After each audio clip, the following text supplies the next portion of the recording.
Of all the things that changed my life for the better most quickly, it was learning how to set goals.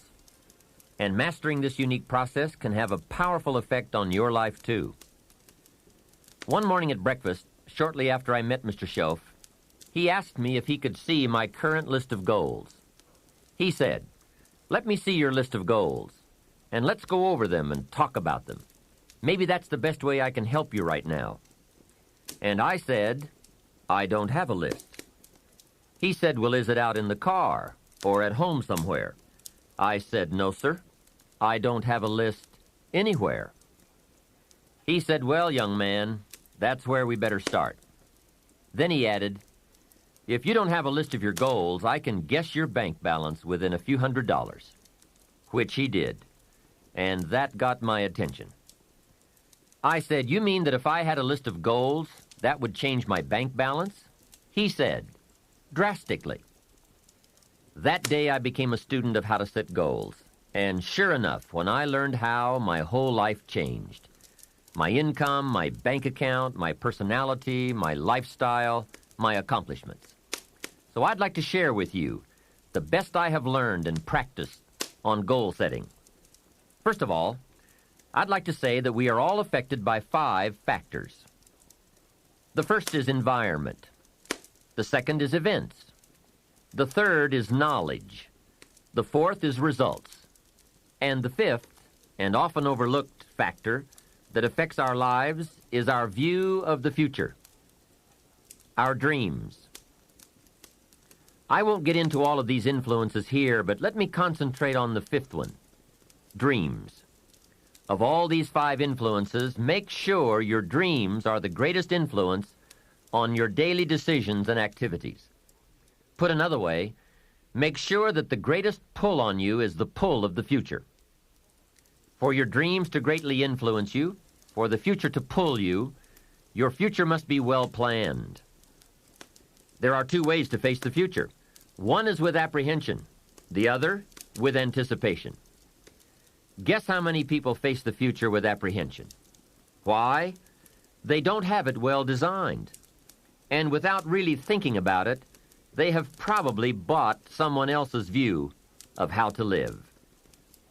You will face the future with anticipation when you have planned a future you can get excited about, when you have designed your future results in advance. In this way, the future will capture your imagination. It will exert an enormous influence on you. And to design your future, you must have goals. Well-defined goals are like a magnet.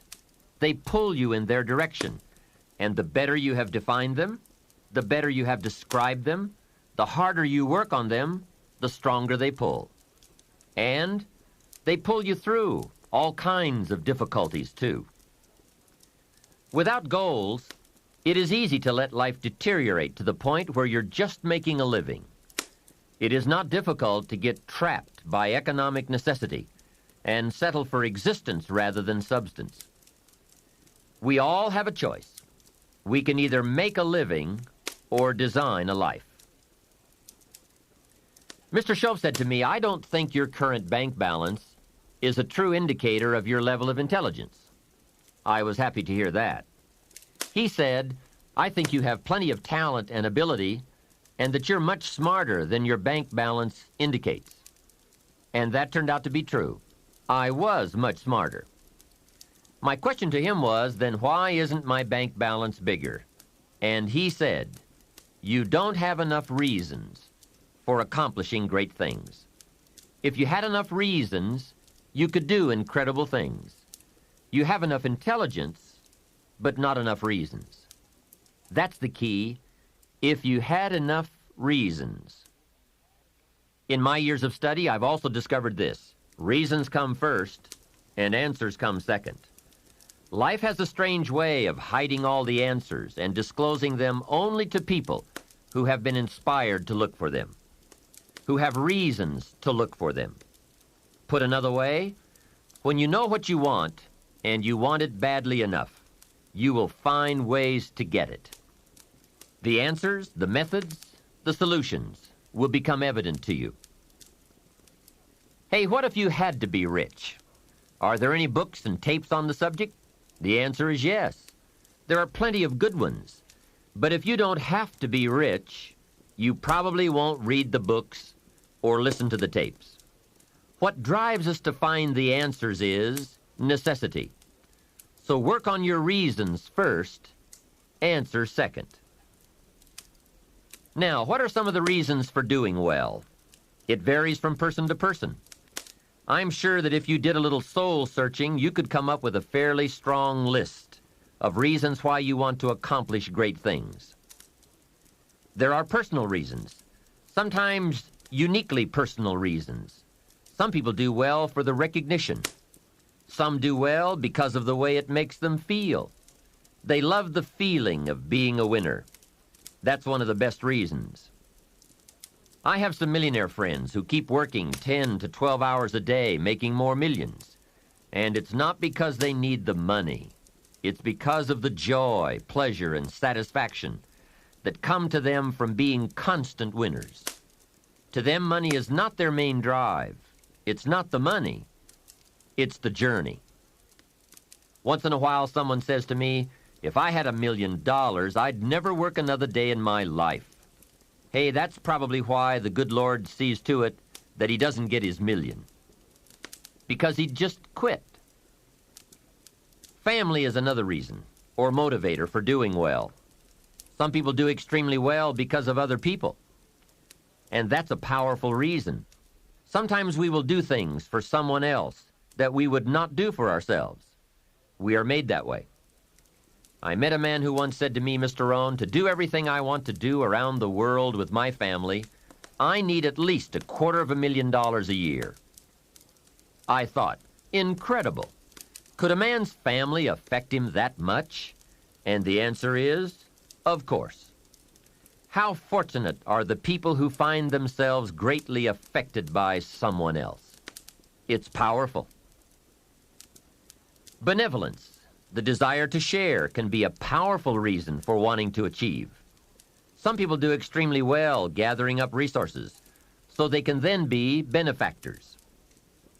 When Andrew Carnegie, the great steel magnate, died, his desk was opened, and in one of the desk drawers was found a slip of paper.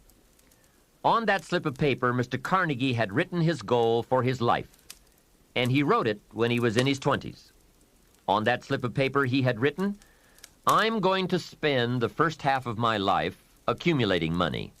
I'm going to spend the last half of my life giving it all away. That's terrific. He was so inspired by that goal that during the first half of his life, he accumulated $450 million. And during the last half of his life, he gave it all away. How powerful. What has you turned on? What has you getting up early, hitting it hard all day, and staying up late? What has you inspired? Next question. What's got you turned off? When I found the answers to those two questions, my life exploded into change. I finally found out what negative philosophy of life I had allowed to limit me and had me turned off. And I got that cured. Then I found a long enough list of reasons to turn me on. And once the lights went on for me, at age 25, they have never gone out. I've fallen out of the sky a few times, but I've never lost that drive to do something unique with my life.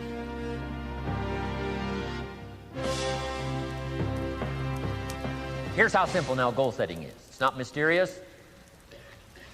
You don't have to anchor, you don't have to focus, you don't have to visualize, none of that stuff. Here's how simple goal setting is. Changed my life. Decide what you want and write it down. I mean, that's how profound this stuff is. Decide what you want and write it down. Make a list. Where do you want to go? What do you want to do? What do you want to see? What do you want to be? What do you want to have? What do you want to share? What projects would you like to support? What would you like to be known for? What skills would you like to learn? Some extraordinary things you'd like to do, ordinary things you'd like to do, right? Silly little things you'd like to do, very important things you'd like to do. Decide on all that stuff and write it down, write it down, write it down. That's how simple this stuff is. And it's your own private list. If it's really private, you know, on your list, put some stuff in code where nobody can understand it if this list fell into unfriendly hands. Okay. And simple things, whatever. Foolish things, doesn't matter. It's your list. I had a little revenge on my first list. Budget finance, who used to harass me. I got 2 or 3 payments behind. This one guy called incessantly. Said, we're going to come get your car, drag it rear end up down the street in front of your neighbors. Put me down something fierce. When I met Schoaf, got my life straightened out, one of the first things on one of my lists was budget finance. And when I finally got the money, I needed a little drama in my life. Finally got the money to pay him off. I put it in small bills in a big briefcase. Walked into the budget finance office on Wilshire Boulevard in Los Angeles. The guy who harassed me so often, his desk was about 3 back. I opened the door, walked in, right up to his desk, stood right in front of him, never said a word. He said, well, what are you doing here? Didn't say a word. I opened up this briefcase, dumped this pile of money all over his desk. I said, count it. It's all there. I'll never be back. Turned around, walked out, slammed the door. Now that might not be noble, but you got to try it at least one time. Pay off with a little drama.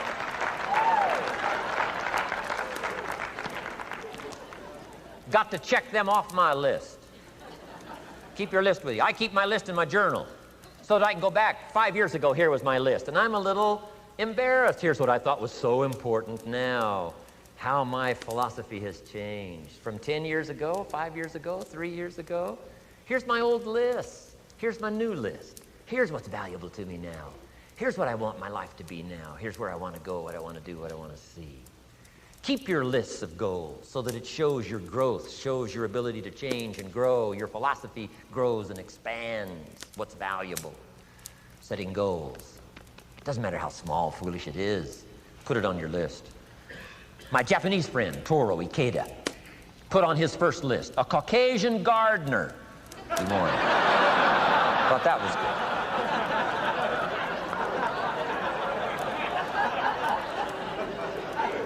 I like that.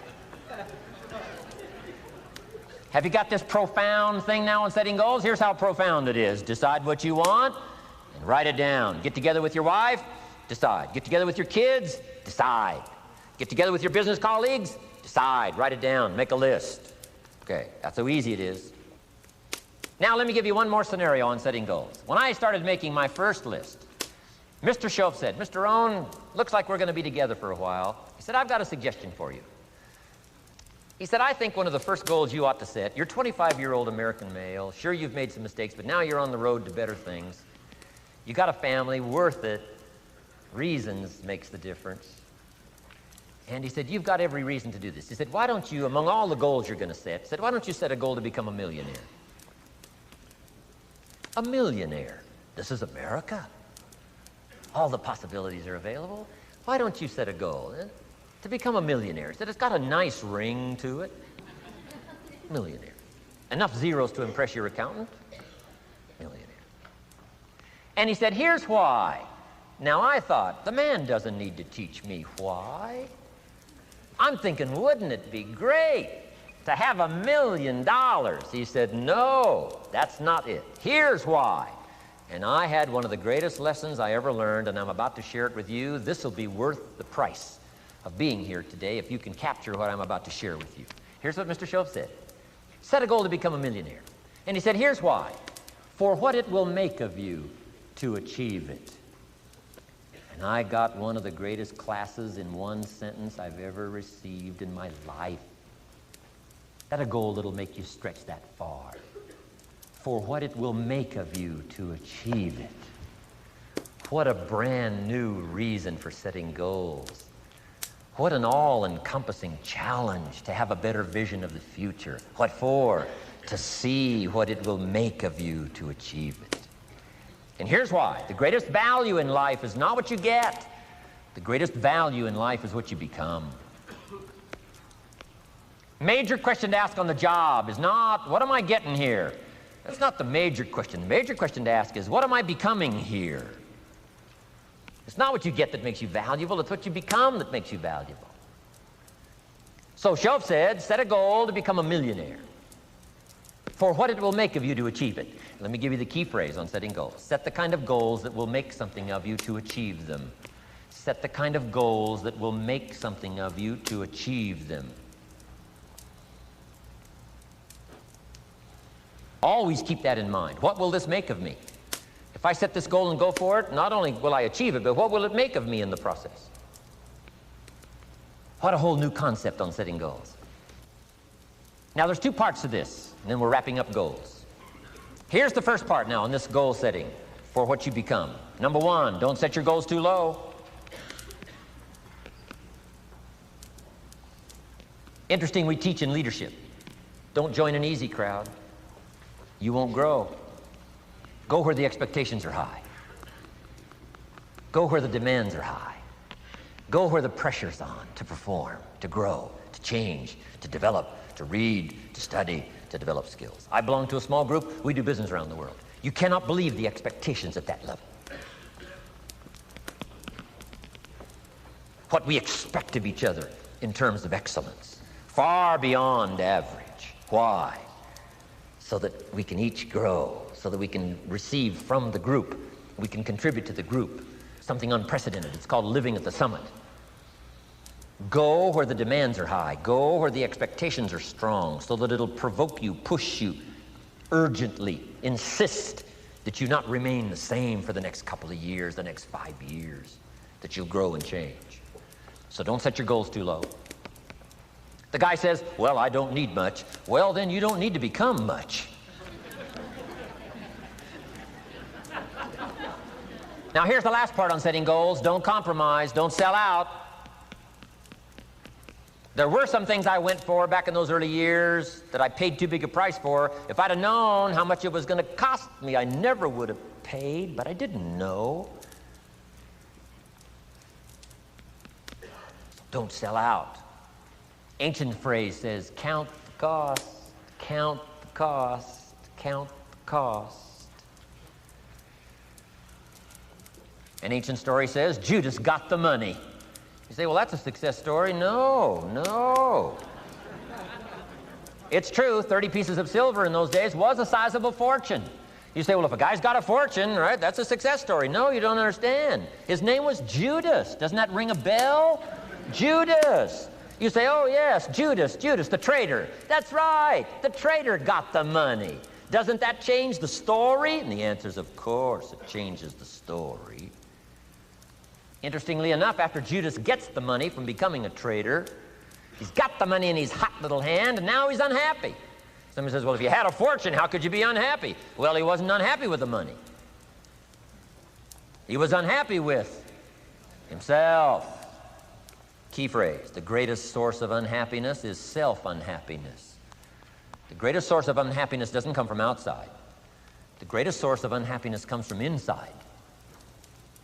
And here's where the erosion starts, doing a little less than you could. That's where the beginning little infection of unhappiness starts, doing a little less than you can, not feeling that good about yourself. So don't let that happen. Judas is unhappy. He says, what'll I do? He says, oh, I'll just take the money back. Walked in where he got the money and said, here, take this money, I'm unhappy. They said, heck with you, Judas. We got what we wanted. You got what you wanted. Out. They threw him out with his money. Judas says, well, what'll I do now? He says, oh, clever. Should have thought of this first. I'll just throw the money away. And he proceeded to throw his fortune away. Why would he throw his fortune away? He was so unhappy with himself. And that's not even the end of the scenario. After he threw his fortune away, he couldn't change what he became, a traitor. And now, in total abject frustration, he goes out and hangs his worthless self.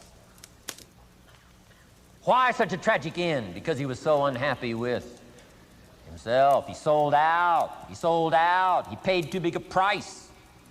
Ancient script sums it all up and said, what if you gained the whole world and it cost you your soul? Too big a price to pay if you got the whole world. Don't sell out. Don't compromise your values. Don't compromise your virtues. Don't compromise your philosophy. Here's the key word, beware. If Judas could speak back, he'd probably say beware. Two good words from ancient script. One, behold, the positive word. Behold the possibilities, behold the opportunity. Behold the drama, behold the awesomeness, behold the uniqueness. Behold the majesty, behold, behold. What a good word. But here's the other word, beware, beware, beware. Don't sell out.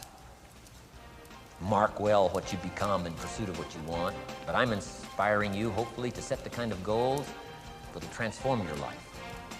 Make you far better than you are, far stronger than you are.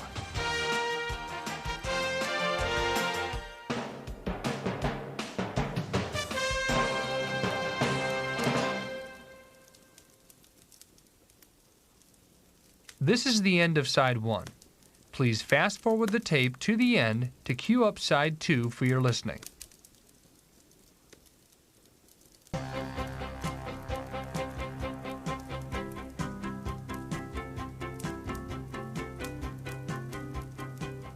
Now we're going to take some time to actually start designing the next 10 years of your life.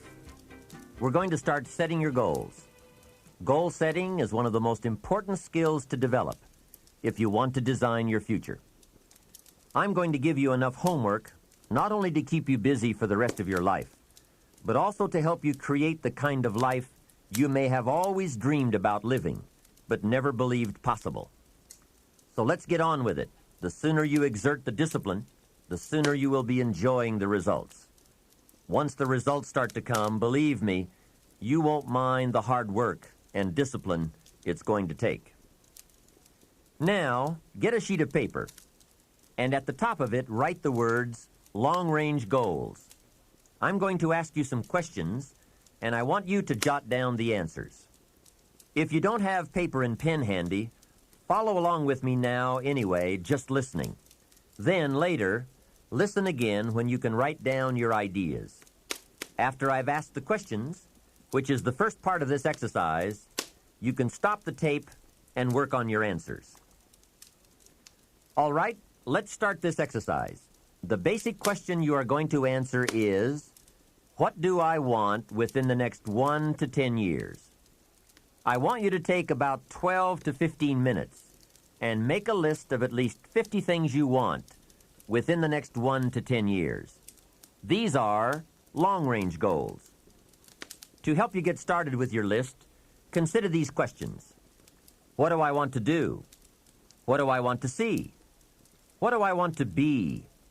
What do I want to have? Where do I want to go? And what would I like to share? Now, with these thought-starter questions in mind, answer the basic question. What do I want within the next 1 to 10 years? See how many things you can write down. At this point, don't take the time to describe in detail everything you want. This is the time for you to let your thoughts pour, to write fast and to abbreviate. For example, if you just write down 380, you'll know what that means. You don't have to describe the color and the interior of the car. You'll do that later in this exercise. I want you now just to abbreviate and write fast. Make the list as long as you possibly can. Try to write down at least 50 items, 50 things you want within the next 1 to 10 years. These are long-range goals. Spend about 12 to 15 minutes on this. After you've completed your list, you're ready for the next part of the exercise. Go through your list, and next to the things you think you can accomplish or acquire a year from now, write a number 1.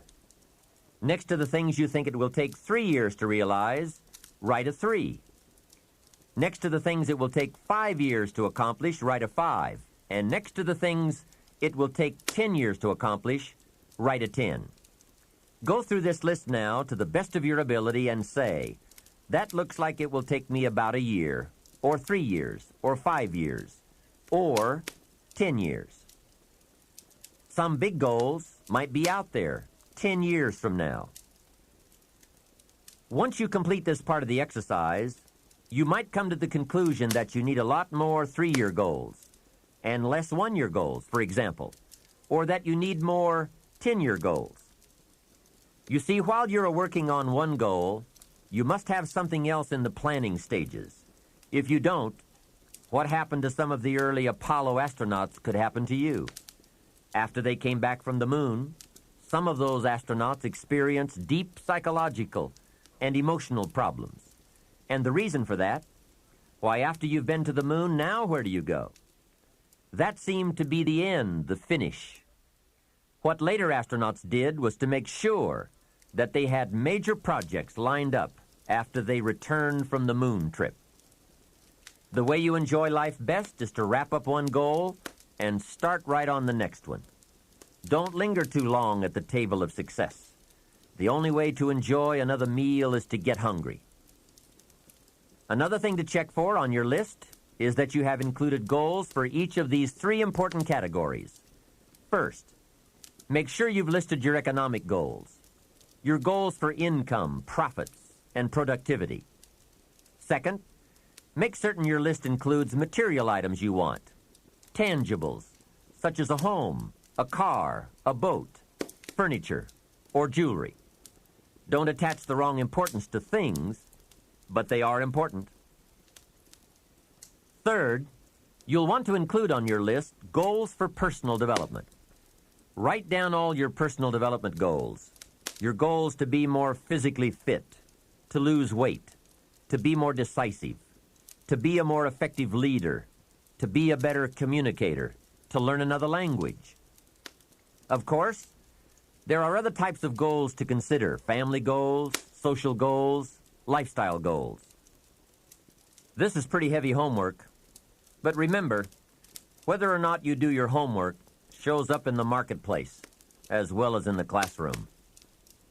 After you have determined which of your goals are 1 year, 3 year, 5 year, and 10 year, and after you've made certain your list includes economic goals, things, and personal development goals, I want you to go back to this list again.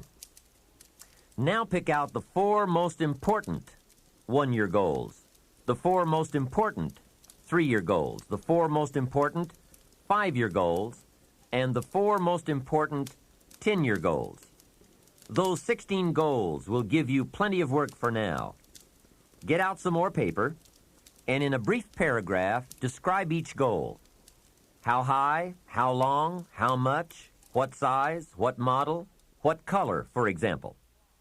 Also describe why it is important to you.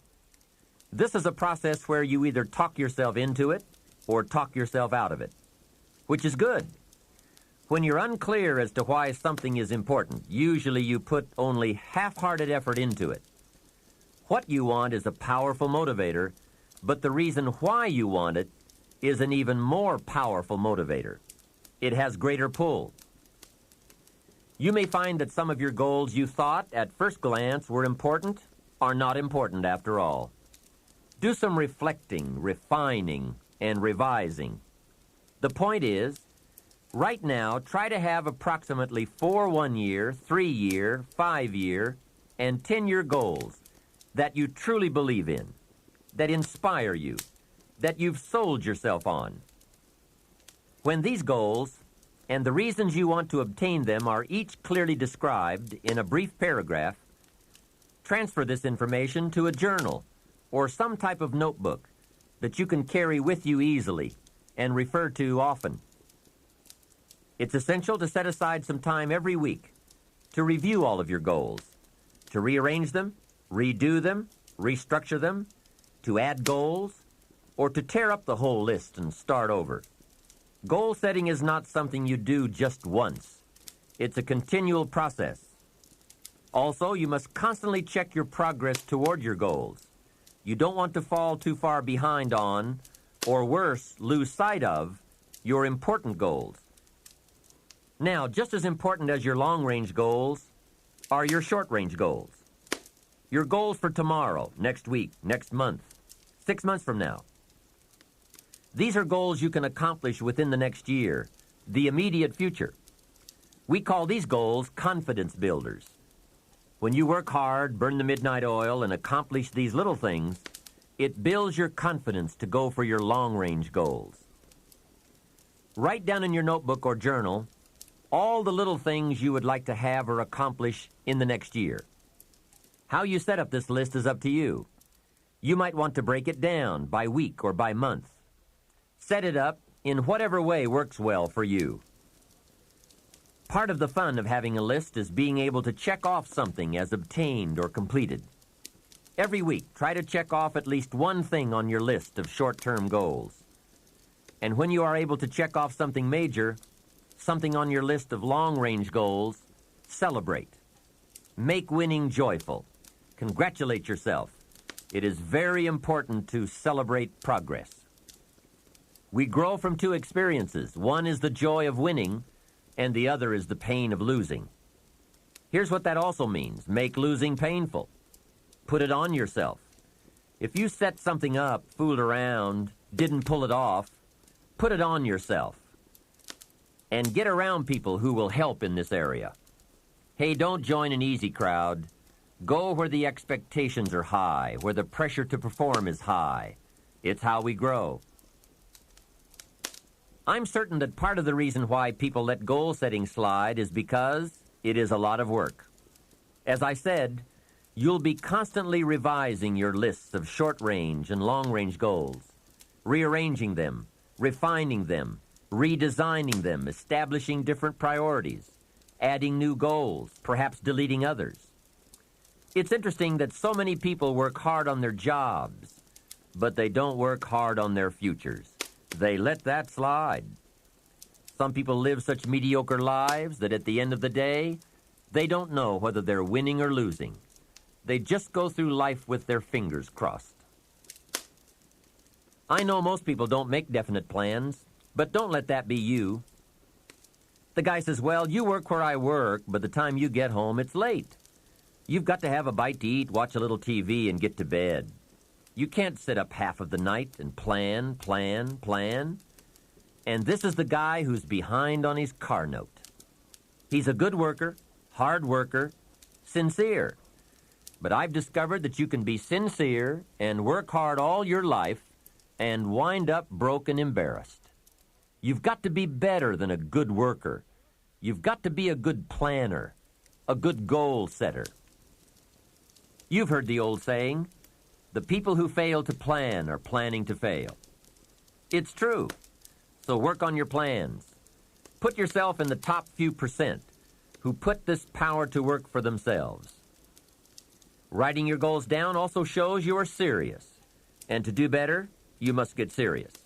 You don't have to be grim, but you do have to be serious.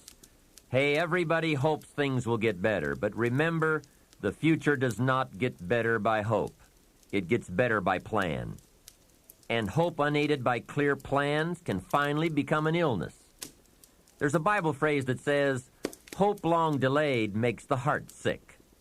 It's a sickness. I used to have the illness known as passive hope. It's bad. And there's one that is even worse, and that is called happy hope. That is really bad. The man is 50, and he's broke, and he's still smiling. That's bad. So get serious. Make plans. Put them on paper. My suggestion from experience.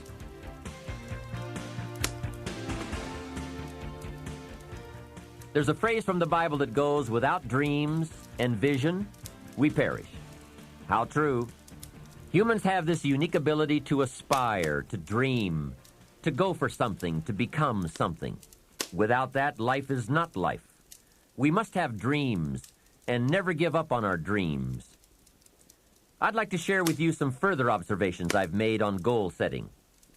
Understand that your goals, whatever they are affecting you all day long. Your goals affect your handshake, your attitude, how you feel. Your goals affect how you look, how you dress, how you walk, how you talk. All day, every day. Your personality, conversation, activity. It's all affected by your goals. I asked a man one time, what are your goals for this month?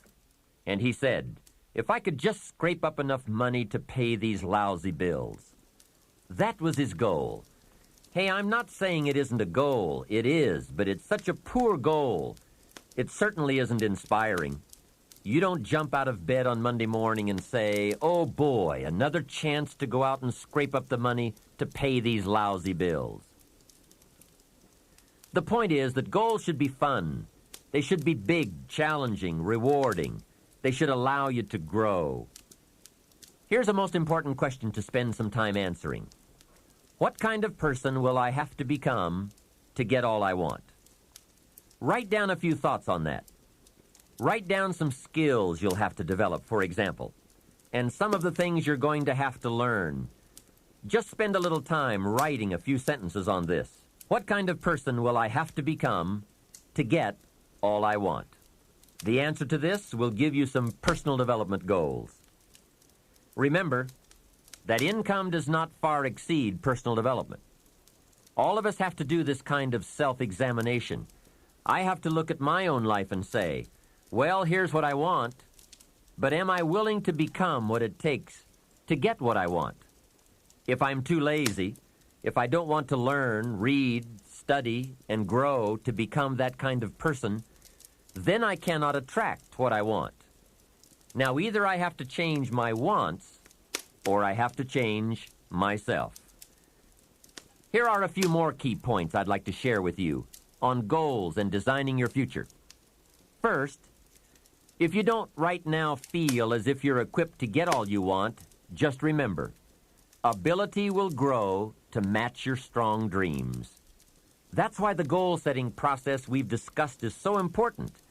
The more you work on this, the more ideas you will get on how you can change, how you can grow.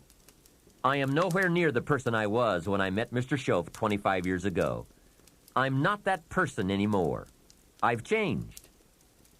There's nothing you can do about the past, but you can do a great deal about your future. You don't have to be the same person you were yesterday. You can make changes in your life, absolutely startling changes, in a fairly short period of time. You can make changes you can't even conceive of now, if you give yourself a chance. You have untapped talents and potential that you haven't even reached for yet. And as time goes on, you'll be able to reach deeper and deeper. The first thing you'll know, you'll be able to do things you never thought you could do. You'll be able to handle things you never thought you could handle. You'll have ideas that you've never had before. All of this is sparked by the goal-setting process. When you know what you want, and you want it badly enough, the answers will come to you. I can't tell you why it works. All I know is it works. Give yourself a chance to become all you can become and to accomplish all you can accomplish. Let me give you a Bible philosophy that teaches how to get whatever you want. Here's what it says. Ask. That's it. Ask. Of all the important skills to learn in life, be sure to include the skill of asking. What does ask mean? Ask means, what do you want? And the complete formula is staggering. It says ask, and you will receive. Hey, we ought to look into that. The man says, yes, but you work where I work. By the time you struggle home, it's late. You've got to get a bite to eat, watch a little TV, and get to bed. You can't sit up half the night and ask. And this guy is behind on his bills. He's a good worker, hard worker, sincere, but you've got to do better than work hard and be sincere all of your life. You'll wind up broke and embarrassed. You've got to be better than a good worker. You've got to be a good asker. Let me give you some key points on this asking and receiving, setting goals, asking of life. Here's part of the philosophy that helped me to change. First, asking starts the receiving process. Asking is like pushing a button, and all this machinery starts working, mental and emotional machinery. I don't even know how it works, but I do know it works. There are a lot of things you don't need to know how they work. Just work them. Some people are always studying the roots. Others are picking the fruit. It all depends on what end of it you want in on. So asking is the beginning of receiving. Second, receiving is not the problem. You don't have to work on receiving. It's automatic. So if receiving is not the problem, what is the problem? It's failing to ask. The man says, I see it now. I got up every day this year and hit it hard, but nowhere in my house is there a list of what I want from my life. Can you see? Good worker, poor asker. Third, receiving is like the ocean. There's plenty, especially in this country. It's like an ocean here. Here, success is not in short supply. It isn't rationed so that when you step up to the window, it's all gone. No, no. Well, if that's true, what is the problem? Well, the problem is some people go to the ocean with a teaspoon. Have you got the picture? A teaspoon. What I suggest you do in view of the size of the ocean is trade your teaspoon for at least a bucket, and you will look better at the ocean with a bucket. Kids won't make fun of you. Now, here's something else to remember about asking. There are two ways to ask. One is ask with intelligence. It didn't say ask intelligently, but I'm sure it meant that. Don't mumble. You won't get anything by mumbling. Be clear, be specific. Intelligent asking means how high, how long, how much, when, what size, what model, what color. Describe what you want. Define it. Remember, well-defined goals are like magnets. The better you define them, the stronger they pull. And give your goals purpose. Answer both questions. What do I want? That's the object. And the second question, what for? That's purpose. Purpose is stronger than object. What you want is powerful and it will pull, but what you want it for is more powerful. Here's the second way to ask. Ask with faith. Faith is the childish part. It means believe you can get what you want like a child, not an adult. Many adults are too skeptical. They've lost that wonderful childlike faith and trust. Don't let that happen to you. Believe in, have faith in yourself and your goals. And get excited like a child. Childlike enthusiasm. Nothing can beat it. Kids think they can do anything. How exciting. They hate to go to bed at night and can't wait to get up in the morning. Develop that kind of enthusiasm toward your life and your goals. And be curious like a child. Kids can ask 1,000 questions. Just when you think they're finished, they come up with 1,000 more. They'll drive you to the brink. But it's really a virtue. Have plenty of curiosity. Ask questions.